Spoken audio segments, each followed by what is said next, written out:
Assalamualaikum warahmatullahi wabarakatuh. Innal hamdalillah nahmaduhu wa nasta'inuhu wa nastaghfiruh wa na'udzu billahi min syururi anfusina wa min sayyiati a'malina. Man yahdihillahu fala mudhillalah wa man yudlil fala hadiyalah. Ashhadu an la ilaha illallah wahdahu la syarikalah wa ashhadu anna Muhammadan abduhu wa rasuluh. Ya ayyuhalladzina amanu taqullaha haqqa tuqatih wa la tamutunna illa wa antum muslimun. Ya ayyuhan nasu taqu rabbakum alladzi khalaqakum min nafsin wahidah wa khalaqa minha zawjaha wa batha minhuma rijalan katsiran wa nisaa wattaqullaha alladzi tasaaluna bihi wal arham innallaha kana 'alaikum raqiba. Ya ayyuhalladzina amanu taqullaha wa qulu qawlan sadida yuslih lakum a'malakum wa yaghfir lakum dhunubakum wa may yuti'illaha wa rasulahu faqad faza fawzan 'azima. Amma ba'd, fa inna asdaqal hadits kitabullah wa khairal hadi hadyu Muhammadin sallallahu alaihi wasallam wa syarrul umuri muhdatsatuha wa kullu muhdatsatin bid'ah wa kulla bid'atin dhalalah wa kulla dhalalatin finnar. Ma'asal muslimin ikhwani fillah wa akhwati, bapak-bapak, ibu-ibu, saudara-saudariku rahimani wa rahimakumullah. Alhamdulillah, segala puji bagi Allah Subhanahu wa taala yang mempertemukan kita kembali dalam kajian kitab Al-Mukhtar fi Ushulis Sunnah oleh Al-Imam Ibnu Al-Banna Al-Hambali Al-Baghdadi As-Salafi rahimahullahu ta'ala. Semoga Allah subhanahu wa ta'ala senantiasa memberikan kepada kita keistiqomahan dalam belajar akidah salaf dan berpegang teguh dengannya sampai akhir hayat kita nanti. Kita sampai pada halaman 119 masih berkaitan dengan kitab Tauhid dalam Sahih Bukhari yang berkaitan khususnya dengan kalamullah. Di sini poin ke-80, waqala Imam Al-Bukhari rahimahullah berkata, babu qaulihi wa asirru qaulakum awijharu bih,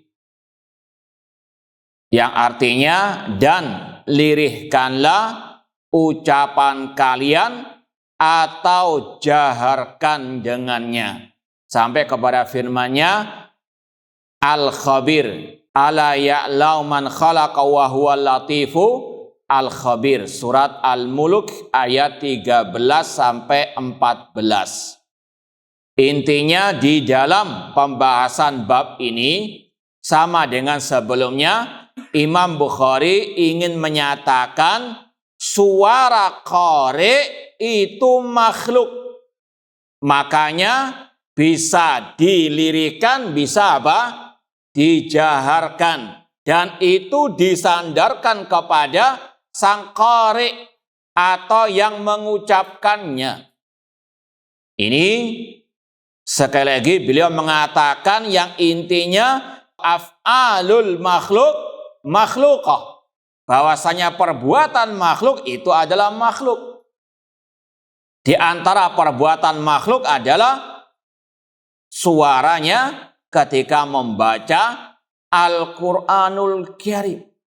Dan intinya kembali kepada pembahasan awal, beliau sangat amat antusias membahas masalah ini, di antaranya untuk beliau membela diri dari tuduhan-tuduhan dusta yang mengatakan beliau berkata bacaan Al-Quranku adalah makhluk. Bahkan disebutkan oleh para ulama, Imam Al-Bukhari pernah mengatakan man qala anni qultu lafzi bil Quran makhluk faqad kadzaba.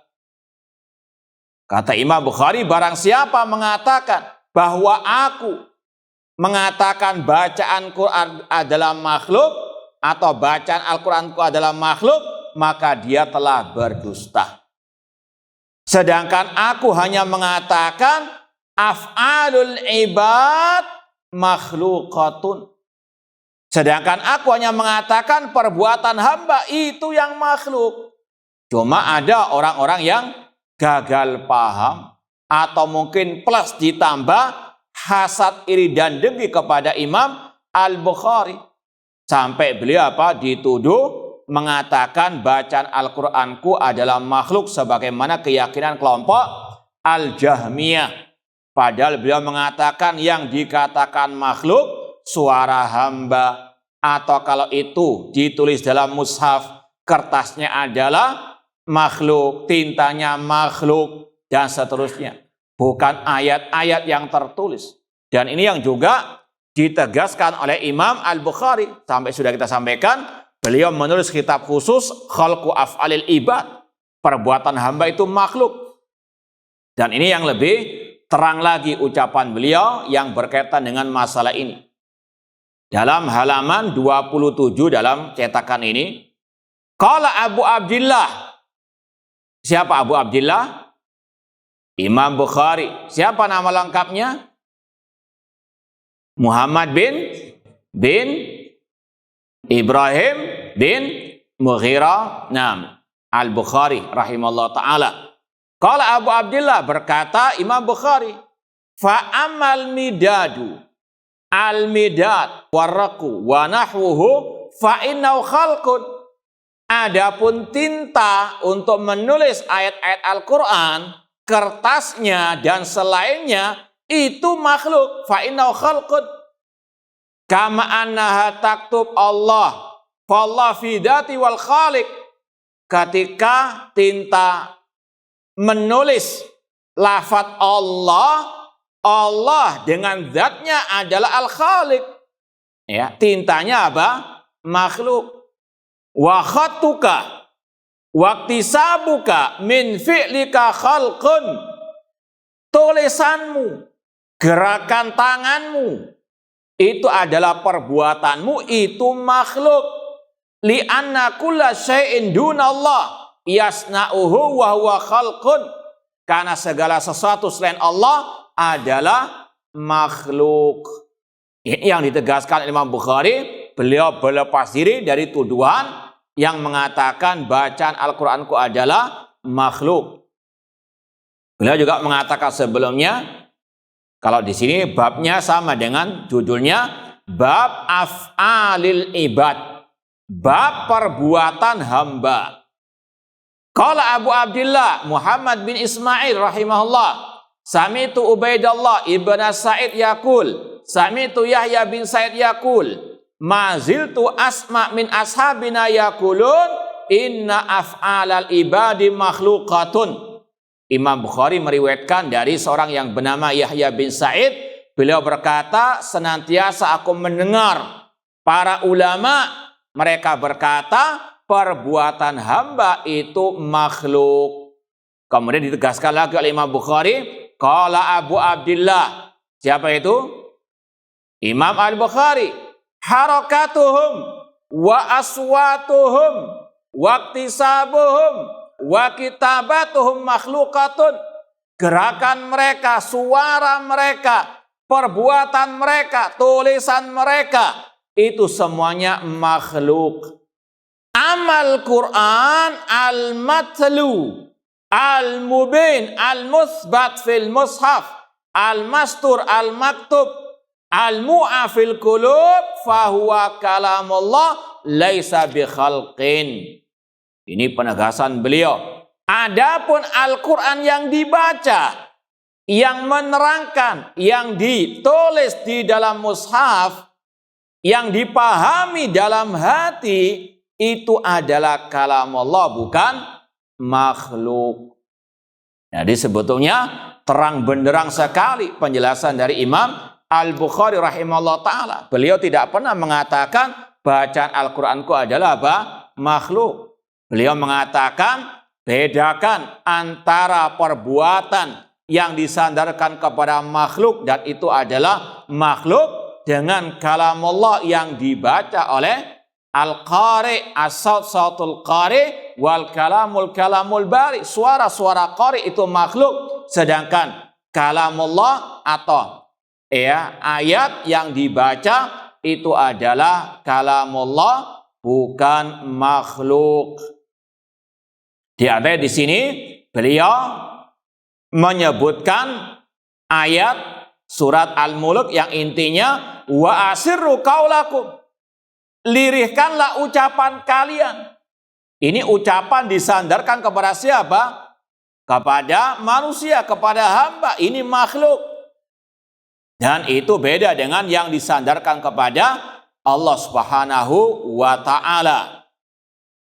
Kemudian diriwayatkan di sini an Ibni Abbas fi qaulihi, dari Ibni Abbas radhiyallahu anhuma tentang firman Allah, wala tajhar bi salatika wala tukhafit biha, dan janganlah engkau mengeraskan bacaan Al-Qur'anmu ketika salat, dan jangan pula terlalu lirih, pelan. Surat Al-Isra ayat 110. Ini ada sebab nuzulnya. Qala Abdullah bin Abbas radhiyallahu anhuma, nazalat wa Rasulullah SAW mukhtawin di Makkah. Ayat ini turun pada waktu Rasul masih dakwah Syria di kota Mekah. Rasul SAW masih bersembunyi di kota Mekah. Fakana idza shalla bi ashabihi rafa'a sautahu bil Qur'an. Ketika beliau mengimami salat dengan para sahabat, beliau mengeraskan suara beliau. Rafa'a sautahu bil Qur'an fa idza sami'ahul musyrikun sabbul Qur'an. Kalau orang musyrikin mendengar bacaan Rasul tadi yang keras, mereka pun mencela Al-Quran. Waman anzalahu, dan mencela yang menurunkan Al-Quran. Yaitu siapa? Allah Subhanahu wa ta'ala. Waman ja'a bihi, dan yang membawa Al-Quran. Siapa itu? Malaikat Jibril. Al-Qurannya mereka cela, yang menurunkannya yaitu Allah mereka cela, dan juga mencela malaikat Jibril. Faqala Allahu linabiyhi, maka Allah turunkan ayat tadi kepada nabinya, wala tajhar bisalatika, jangan mengeraskan suaramu ketika membaca Al-Quran ketika salat. Ai bi qiraatika fayasma'ul musyrikun fayasubbul Quran. Kalau engkau mengeraskan suaramu didengar oleh kaum musyrikin, mereka akan mencaci maki, mencela Al-Quran. Wala tukhafid biha, namun juga jangan terlalu lirih. An ashabika fala tusmi'uhum, sehingga para sahabat tidak mendengarkan bacaanmu. Namun kata Allah, wabtaghi baina dzalika sabila.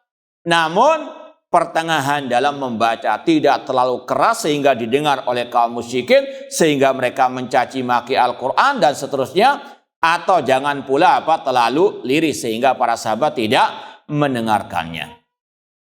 Inti daripada sabab nuzul ayat ini sama dengan tadi, bahwasanya as-saut, sautnya siapa ketika membaca tadi? An-Nabi sallallahu alaihi wasallam. Wala tajhar, jangan engkau mengeraskan suaramu.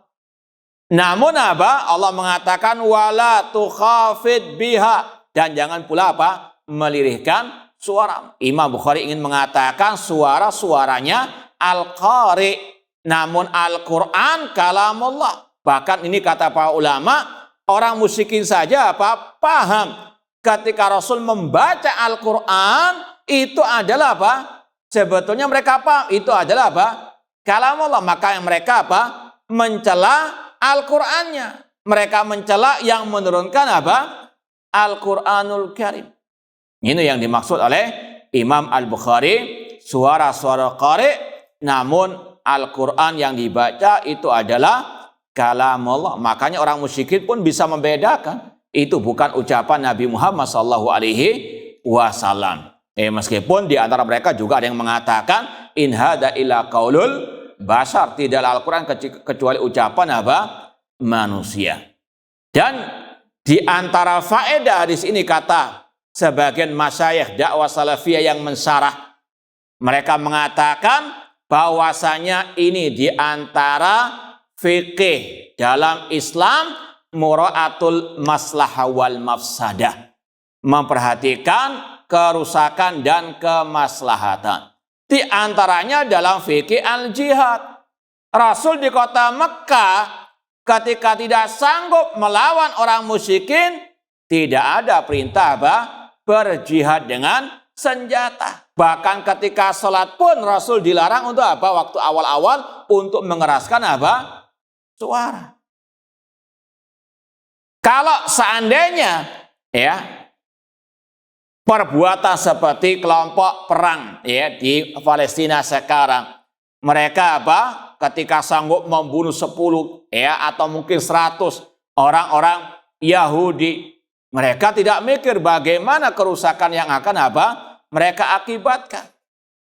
Rasul SAW sanggup dan para sahabat membunuh 1, 2, 10 orang musyrikin, mereka culik, mereka bunuh, mereka ahli perang. Namun tadi pertimbangan maslahat dengan mafsadahnya.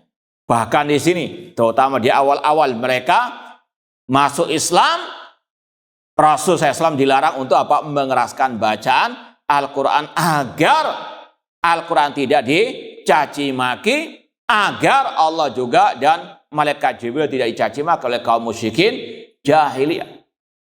Ini kata para ulama, mura'atul masalih wal mafasid, mempertimbangkan kerusakan dan kemaslahatannya. Intinya kembali kepada pembahasan tadi, wala tajhar bisolatika, engkau Nabi Muhammad jangan mengeraskan suaramu. Suaranya Nabi Muhammad makhluk, sedangkan Al-Quran yang dibaca itu adalah kalamullah. Makanya kata Abdullah Abbas tadi, fakana idza shalla bi ashabihi rafa'a sautahu bil Quran. Beliau mengeraskan suaranya bil Quran. Beliau Abdullah bin Abbas membedakan antara suara Nabi Muhammad dengan Al-Quran. As-saut sautul qari wal kalam kalamul bari. Kemudian ada penafsiran yang lain dari Aisyah. Kalau tadi dari Abdullah bin Abbas, arti jangan mengeraskan suaramu, jangan melirihkan.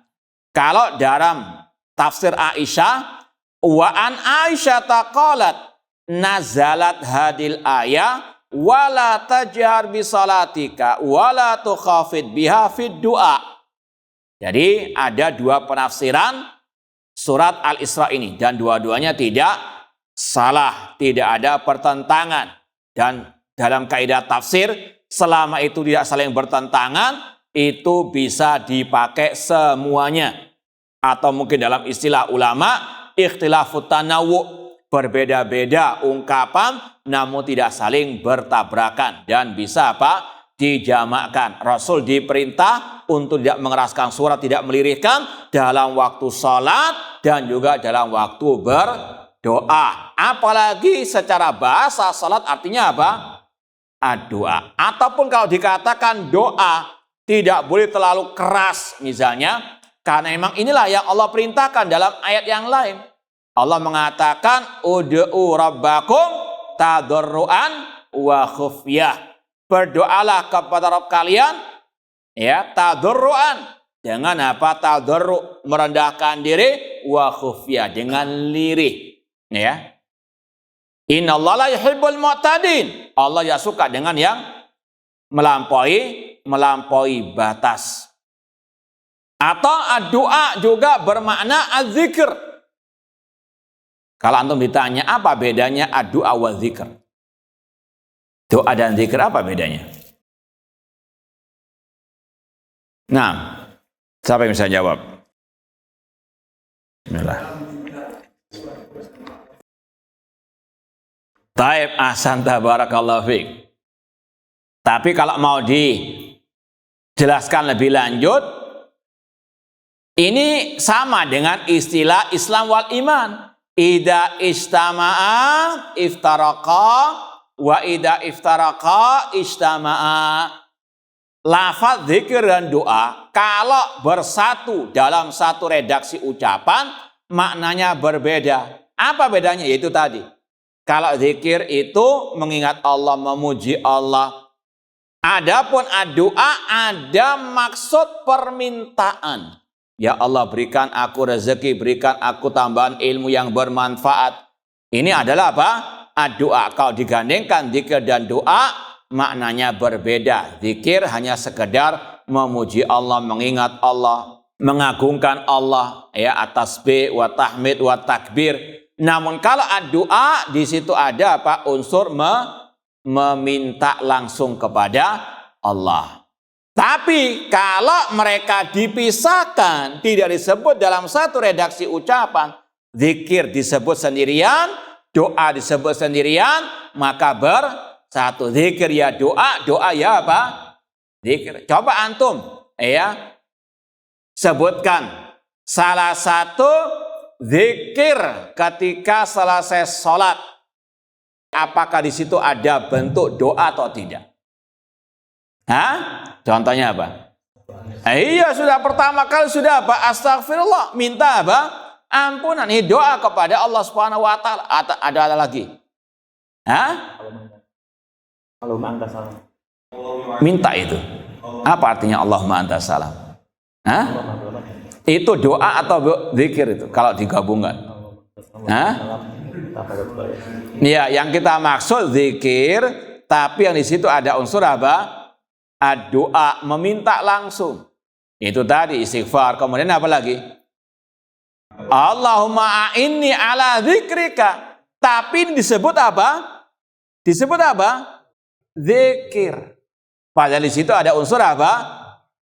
Maka maknanya tadi, kalau mereka berpisah, mereka bersatu. Makna zikir yaitu apa? Doa. Doa ya zikir. Paham tuh? Paham ya? Nah, di sini juga sama. Wala tajhar bi salatika wala tukhafid biha.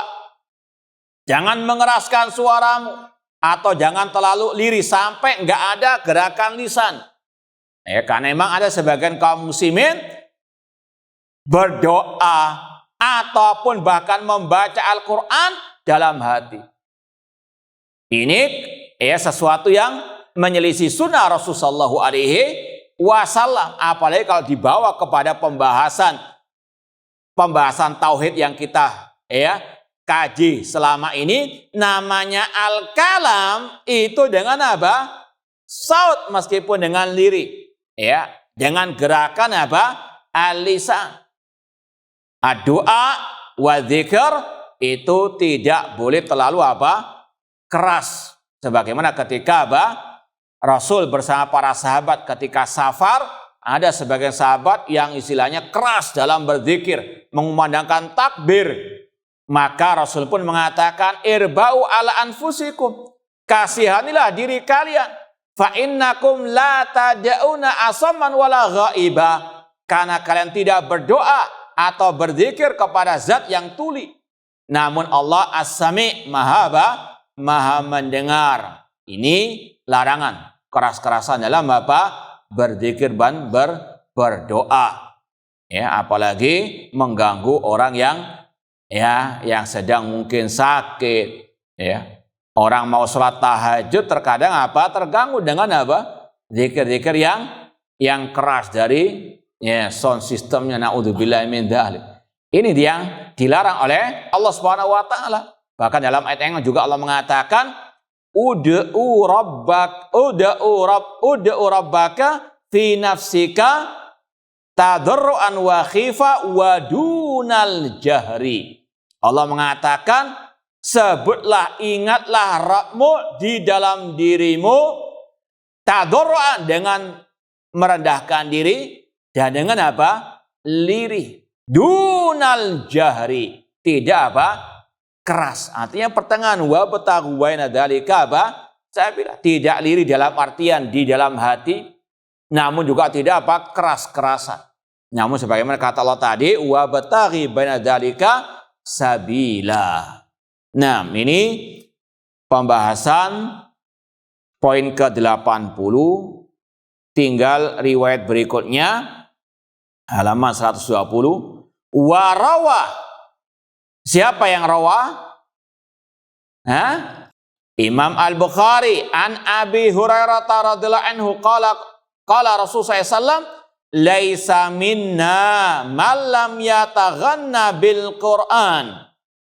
Kata Rasulullah SAW, bukan bagian dari golongan kami orang yang tidak menghiasi suaranya bil Quran.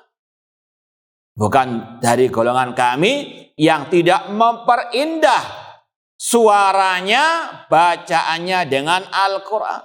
Artinya kalau orang itu membaca Al-Quran, ya dia disunnahkan untuk membacanya dengan apa? Yang paling indah dari suaranya. Ini juga sama intinya, Rasul membedakan antara suara qari dengan apa? Al-Quran. Al-Quran ya sudah tetap Al-Quran. Tapi suara itu bisa apa? Diperindah. Itu suara makhluk. Sebagaimana tadi, bisa dikeraskan, bisa dilirihkan. Sebagaimana kita tanya kemarin kepada antum. Ya, antum ada yang apa? Takjub dengan bacanya Syekh Abdurrahman As-Sudais. Ada dengan suaranya Hudayfi atau yang lain daripada imam-imam Masjid Haram, Masjid Nabawi. Ada perbedaan dalam apa? Qiraah, yaitu artinya perbedaan dalam suara. Karena itu suaranya siapa? Makhluk. Sedangkan Al-Quran yaitulah Al-Quran. Kalamullah, bukan makhluk. Atau dalam riwayat dikatakan wazada ghairuhu yajhar bihi. Bukan dari golongan kami yang tidak menghiasi suaranya dengan Al-Quran dan tidak mengeraskan dengannya. Artinya ketika membaca itu tetap dengan apa? Gerakan al-lisan, bukan dengan apa? Bukan dengan hati. Itu aliran kebatinan namanya. Paham ya? Nah, poin ke-81, bab qaulin Nabi sallallahu alaihi wasallam, rajulun atahullahul Qur'ana. Bab tentang ucapan Nabi SAW, seseorang yang telah Allah anugerahkan kepadanya Al-Quran. Ini potongan hadis yang akan kita baca. Kita baca langsung hadisnya. Rawa an Abi Hurairah radhiyallahu anhu qala Rasul sallallahu alaihi wasallam, dari Abi Hurairah radhiyallahu anhu, beliau berkata, Rasul SAW bersabda, la tahasuda illa fisnataini. Tidak ada hasad kecuali terhadap dua orang ini. Yang pertama, rajulin atahullahul Qur'an fahuwa yatluhu min ana'il laili wa ana'il nahar. Yaitu terhadap seseorang yang telah Allah anugerahkan kepadanya Al-Quran. Ini potongan hadis yang dibawakan oleh Imam Bukhari dalam bab ini.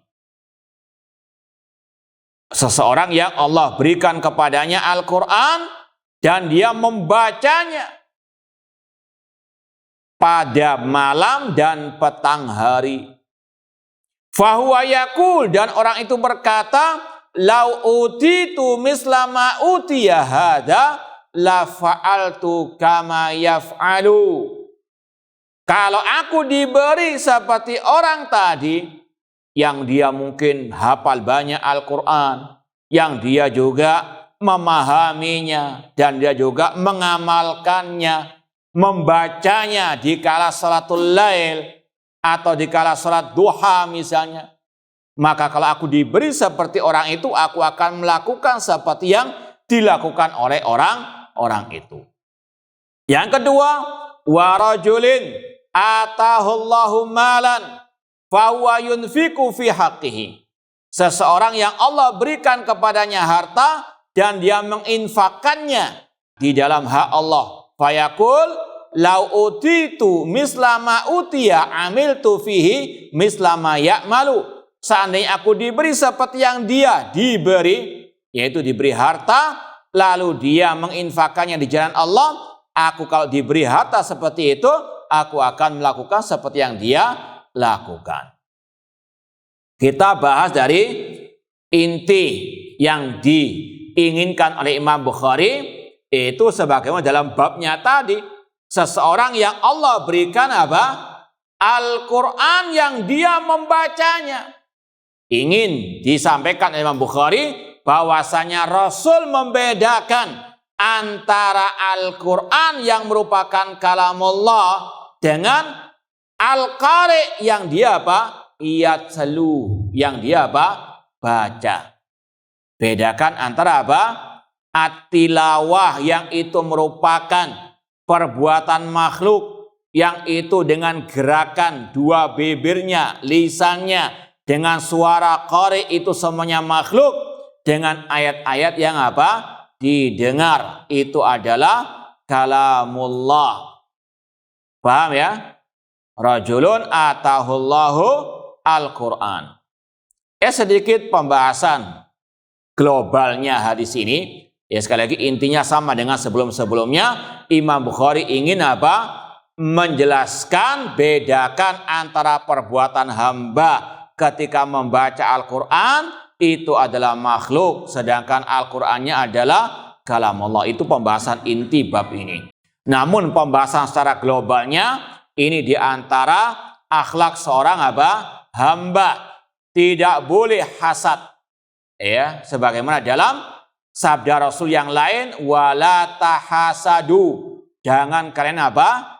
Hasad, iri dan dengki. Sudah kita sampaikan dalam beberapa kajian bahaya hasad. Hasad itu adalah penyakitnya iblis. Bahkan kata Imam Ibnu Qayyim rahimahullah, al-hasid min junudi iblis. Orang yang hasad itu tentaranya iblis. Mau jadi tentaranya iblis. Na'udzubillah min dzalik. Iblis dikatakan ya makhluk yang pertama kali hasad, diantaranya karena dia tidak mau sujud kepada Adam. Dia mengira kok Adam yang dimuliakan, bukan dia. Dia hasad kepada apa? Adam. Ini dosa pertama di langit kata para ulama. Dosanya iblis yang hasad iri dan dengki kepada Adam. Demikian pula hasad merupakan dosa pertama di muka bumi. Sebagaimana dalam kisah siapa? Dua anak Adam. Watlu alaihim naba'a ibni Adam bil haq. Id qarraba qurbanan fatuqbila min ahadihima walam yutaqabbal minal akhar. Bacakan wahai Nabi Muhammad kepada umatmu tentang kisah dua anak Adam. Kata ulama tidak sahih penamaannya dengan Habil ataupun Qabil. Cukup mengatakan kisah dua anak Adam yang diperintahkan oleh Allah untuk berkorban. Yang satu diterima korbannya, yang lain tidak diterima. Yang tidak diterima korbannya mengatakan, la aqtulannak, aku akan membunuhmu. Ini kejamnya orang yang hasad. Sama saudara sendiri saja Pak, tega. Bahkan sampai memang apa? Dilakukan pembunuhan tersebut, bukan sekedar ancaman. Ini bahayanya apa? Hasad. Dari hati muncul ke lisan, dipraktekkan dengan perbuatan anggota badan, dibunuh saudaranya. Karena apa? Hasad. Dia tidak diterima korbannya, saudaranya diterima. Kemudian kata para ulama, karena akibat inilah dia menanggung dosa sampai hari kiamat. Semua pembunuhan di atas muka bumi ini, dosanya juga mengalir kepada apa? Anak Adam yang satu. Ini akibat apa? Hasad. Bahaya luar biasa bagi si pelakunya. Ketika dia hasad, kemudian dia menuduh sana sini, diviralkan. Itu kalau apa? Yang membaca, mendengarkannya, ikut-ikutan juga menuduh. Dosanya juga akan apa? Ditanggung oleh orang tersebut. Man sanna fil islami sunnatan sayyi'atan fa'ali wizruha wa wizru man amila biha na'udzubillahi min dzalik. Ini hati-hati, penyakit hasad bukan sekedar apa? Dari hati saja. Ketika muncul di lisan, muncul juga apa? Perbuatan. Ya, semoga Allah Subhanahu wa taala menjauhkan kita, melindungi kita dari kejelekan orang yang hasad dan dari orang-orang yang hasad. Makanya ini juga bahaya yang ketiga. Karena bahayanya inilah Allah menggandengkannya dengan nenek-nenek sihir. Ya, orang yang hasad itu digandengkan dengan apa? Iya, min syarrin nafatsati fil uqad. Ya, dan dari kejelekan apa? Nafatsat, perempuan-perempuan yang apa? Meniup dalam bohol-bohol. Kemudian setelah itu apa? Wa min syarri hasidin idza hasad. Kita diperintah oleh Allah meminta perlindungan dari bahaya tukang-tukang sihir. Kalau tadi apa? Nafatsat. Dalam bentuk apa? Perempuan-perempuan yang menyihir alias nenek-nenek apa? Sihir. Kalau ini kakek-kakek apa? Hasad. Baik, bahayanya apa? Tidak jauh dari apa? Tadi tukang-tukang sihir, perempuan-perempuan tersebut. Nah, ini sekali lagi bahayanya apa? Al-hasad idandangki. Dan kata ulama, kalau misalnya orang itu hasad urusan dunia, mungkinlah masih agak ringan lah. Ya, dua toko bersebelahan, barangnya sama, masih ada apa? Keuntungan dalam urusan dunia. Ini yang sangat amat yang disesalkan sebagaimana Imam Bukhari. Banyak orang hasad kepada beliau, apa untungnya mereka? Paham ya? Ini sekali lagi ini yang lebih berbahaya, hasad dalam urusan agama. Orang itu dilihat lebih memiliki ilmu sedikit, hasad idandangi bagaimana menjatuhkan dengan segala apa? Cara diboikot sana, boikot sini dan sebagainya. Naudzubillahi min dzalik. Ini intinya wala tahasadu, bahaya yang sangat luar biasa. Dan kata penyair Arab, kullu adawatin qaturja mawaddatuha illa man adaka min hasadi. Setiap permusuhan masih bisa diharapkan kecintaannya kecuali orang yang memusuhimu karena rasa hasad. Pokoknya ingin jatuh sejatuh-jatuhnya, berbagai macam cara, nggak tahu halal wal haram. Nggak tahu itu kejam ataupun keji, meskipun di luar keluar akhlak-akhlak mulia. Namun apa? Kalau sudah hasad, itu serigala berbulu. Ya terserah apa saja, banyak macamnya sudah. Baik, intinya wala tahasadu. Tidak boleh hasad kecuali dalam dua hal ini. Atau dalam istilah ulama sebenarnya bukan hasad, ghibta. Ya. Cuma kalaupun pakai kata istilah hasad, tidak boleh hasad kecuali dalam dua hal ini. Dan ini sebetulnya beda maknanya. Karena kalau hasad yang dicela tadi, yang sangat berbahaya tadi, itu definisi minimalnya kata Syekhul Islam Ibnu Taimiyah rahimahullah, karahiyatu ma'an amallahu bihi alal ghair. Sekedar membenci kenikmatan yang Allah berikan kepada orang lain, itu sudah batasan minimal apa? Al-hasad. Sekedar benci saja itu sudah dikatakan hasad. Apalagi sampai menghendaki untuk dihilangkan nikmat orang tersebut. Makanya banyak levelnya. Ada yang paling kejam, ya, dia membenci, kemudian dia berusaha untuk nikmat orang lain itu pindah kepada dirinya. Ini yang paling berbahaya. Ya, tetangganya beli AC, dia yang kepanasan, ngambil outdoornya dia. Na'udzubillahi min dzalik. Hai annas ajnas. Ya, ini sekali lagi na'udzubillahi min syarri hasidin idza hasad. Adapun yang dibolehkan yaitu tadi kata Rasul, menginginkan sebagaimana Allah berikan nikmat itu kepada orang lain tanpa menghendaki apa?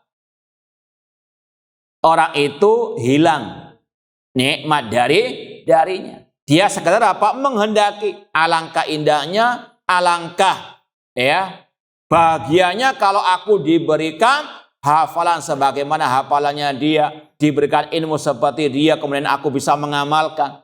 Tidak ada kebencian, hanya apa? Menghendaki agar apa? Nikmat tersebut Allah berikan juga kepada dirinya. Nggak ada perasaan benci kepada orang yang mendapatkan ilmu tersebut, terutama ilmu tentang Al-Quran. Mungkin dia hafal, atau mungkin kalau tidak hafid ya banyak hafalannya. Kemudian juga dia berusaha untuk mengamalkan apa yang dia hafalkan, diantaranya dengan menjadikannya sebagai qiraah ketika sholat malam, sholat duha. Orang itu menghendaki sebagaimana ya saudaranya ataupun sahabatnya atau temannya. Dan ini yang banyak diingatkan oleh para ulama dalam bab talabul ilmi, adab talabul ilmi. Karena apa? Hasad bukan hanya di tengah pasar, di tengah pertukuan, namun juga di tengah-tengah orang apa? Yang ngaji, yang dakwah, ya. Naudzubillahi min dzalik. Dan itu terkadang terlontar dari ucapan lisan mereka. Ya, mengatakan, wah ini memang masjidnya dia kalau kajian yang paling banyak jamaahnya, kalau anak sedikit. Ya, apa hubungannya? Banyak dan apa? Kita sedikit banyak juga apa? Tetap ngajar kita. Dan dakwah salafiyah tidak pernah memprioritaskan masalah apa? Kuantitas. Ya, namun itulah orang-orang yang hasad terkadang muncul dari apa? Lisan mereka, berusaha untuk apa? Memprovokasi, takmir dan seterusnya. Naudzubillahi min dzalik. Intinya sekali lagi, ini hasad-hasad yang dicelah dalam syariat Allah dan luar biasa bahayanya sebagaimana yang kita sampaikan tadi. Adapun di sini adalah ghibtah kata ulama, bukan hasad, yaitu menghendaki agar Allah memberikan nikmat seperti yang Allah berikan kepada orang lain tanpa ada kebencian, apalagi ya menginginkan orang itu kehilangan nikmat tersebut, tidak sama sekali, hanya menghendaki agar Allah memberikan nikmat sebagaimana yang diperoleh oleh saudaranya. Demikian pula warajun atahullah mala, menghendaki alangkah indahnya kalau dia punya harta, kemudian dia bisa sedekahkan sebagaimana saudaranya. Tidak ada keinginan untuk harta saudara itu hilang atau untuk dia peroleh. Naudzubillahi min dzalik. Ini yang dibolehkan. La tahasuda illa fi isnatain. Dan sudah kita sampaikan intinya bahwasanya Rasul membedakan apa yang disebut dengan perbuatan al-qari fahuwa yatlu, itu makhluk, sedangkan Al-Quran itu kalamullah. Bedakan apa yang dinisbatkan kepada Allah yang itu merupakan sifat Allah, itu bukan makhluk, dengan yang dinisbatkan kepada makhluk dan itu adalah makhluk. Qala haddatsana Qutaibah, haddatsana Jarir, anil A'mash, an Abi Saleh, an Abi Hurairah radhiyallahu anhu, wa dzakarahu wa qala fi hadzal bab al-Bukhari fa bayyana an-nabi sallallahu alaihi wasallam anna qiyamahu bil kitab huwa fi'luhu. Ini penjelasan lebih lanjut tentang riwayat tadi. Kata Imam Bukhari yang intinya Nabi menjelaskan orang itu ketika dia banyak hafal Al-Quran, dia membaca di kala salat-salatnya, entah salat malam atau salat di pagi hari. Kata Imam Bukhari, Nabi menjelaskan orang itu ketika membaca Al-Quran, huwa fi'luhu, itu perbuatannya. Perbuatannya siapa? Al-Qari, perbuatannya Qari, perbuatannya hamba itu, jawabnya apa? Titik-titik. Perbuatan hamba, titik-titik, jawabannya makhluk. Ini yang dimaksud oleh Imam Al-Bukhari rahimahullah ta'ala. Sama dengan judul kitab beliau tadi, Khalqu Af'alil Ibad. Ya, perbuatan hamba itu makhluk. Kemudian waqala, Allah berfirman, wa min ayatihi khalqus samawati wal ardi wa ikhtilafu alsinatikum wa alwanikum. Di antara tanda-tanda kekuasaan Allah, penciptaan langit dan bumi, dan perbedaan lisan-lisan kalian dan warna-warna kulit kalian. Coba antum kan sudah lewat banyak bab-bab tentang masalah ini. Asyahid intinya dari ayat ini apa? Yang mana asyahid intinya? Naam. Biar nggak ngantuk. Waqtilafu alsinatikum. Apa maknanya? Nah, apa maknanya? Betul sudah. Sekarang apa penjelasannya? Ikhtilaf al-sinah termasuk makhluk. Apa maksudnya ikhtilafu al-sinah di sini? Perbedaan suara. Nah, ikhtilafu al-aswat, perbedaan suara antara Syekh Hudayfi, Syekh Abdurrahman Sudes atau qurra yang lainnya tentunya apa? Berbeda-beda. Itu menunjukkan bahwasanya aswatul qurra makhlukatun. Itu suaranya qari, suara qari adalah apa? Makhluk. Adapun yang dibaca dari Al-Qur'an itu adalah apa? Kalamullah. Nah, masalah waqtilafu alsinatikum sebagaimana wa alwanikum. Warna kulit manusia itu adalah apa? Makhluk. Sama dengan suara apa? Perbedaan suara hamba itu makhluk sebagaimana perbedaan warna kulitnya manusia itu adalah apa? Makhluk. Ya, sekali lagi Imam Bukhari menjelaskan, menegaskan perbuatan hamba itu makhluk. Wallahu ta'ala alam. Taib ikhwani fillah wa akhwati rahimani wa rahimakumullah, kita lanjutkan sedikit lagi. Kemudian dibawakan ayat surat Al-Hajj ayat 77, waf'alul khaira la'allakum tuflihun, dan berbuatlah kebaikan agar kalian beruntung. Mana inti pembahasan dari ayat ini? Waf'alu al-khair. Apa penjelasannya? Tidak ada hubungannya. Waf'al khair. Nah, waf'al khaira. Perbuatlah kebaikan. Ini adalah apa? Amal hamba. Dan amal hamba adalah apa? Makhlukatun. Paham dong? Intinya sama dengan tadi. Beliau ingin menegaskan bahwasanya bedakan antara perbuatan yang disandarkan kepada hamba dan itu adalah makhluk dengan Al-Quran yang merupakan kalamullah. Waf'alul khaira, berbuatlah kebaikan, perbuatan hamba makhluk. Kemudian ada pembahasan lain masalah akidah. Masih ingat enggak? Tentang apa ini? Kemarin kita sudah bahas. Ini berkaitan dengan masalah sifatul kalam lillah. Yang kedua ada pembahasan lain masalah akidah juga. Nah, masih ingat enggak? Nah, dari awal pembahasan tadi ada hubungan dengan bab akidah yang lain. Yaitu masalah apa? Nggak ingat?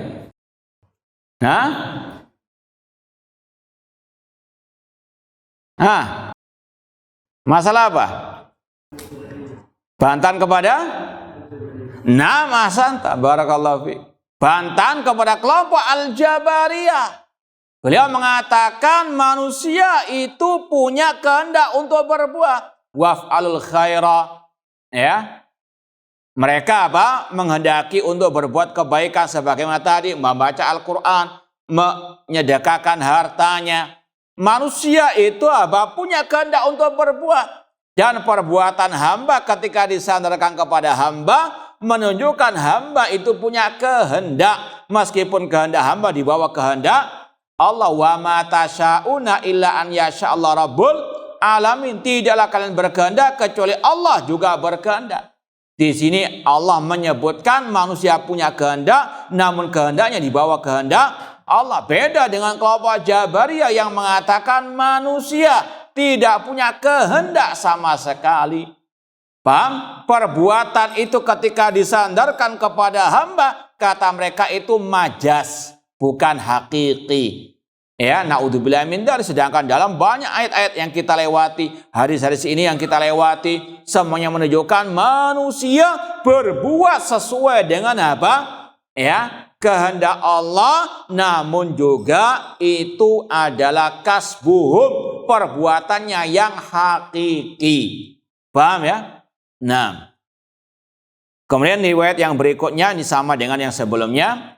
Wa rawa aidan qala haddatsana Ali bin Abdullah haddatsana Sufyan qala Zuhri an Salim an Abi anin Nabi sallallahu alaihi wasallam qala la hasada ila fisnatain rajulun atahullahu al-Qur'an fa huwa yaqum bi anna al-lail wa anna an-nahar ila akhiri, sama dengan yang sebelumnya. Ini yang mungkin bisa kita sampaikan. Kurang lebihnya mohon maaf, wallahu taala a'lam. Kurang lebihnya mohon maaf, wa jazakumullahu khairan. Aqulu qouli hadza wa akhiru da'wana anil hamdulillahirabbil alamin. Wassalamualaikum warahmatullahi wabarakatuh.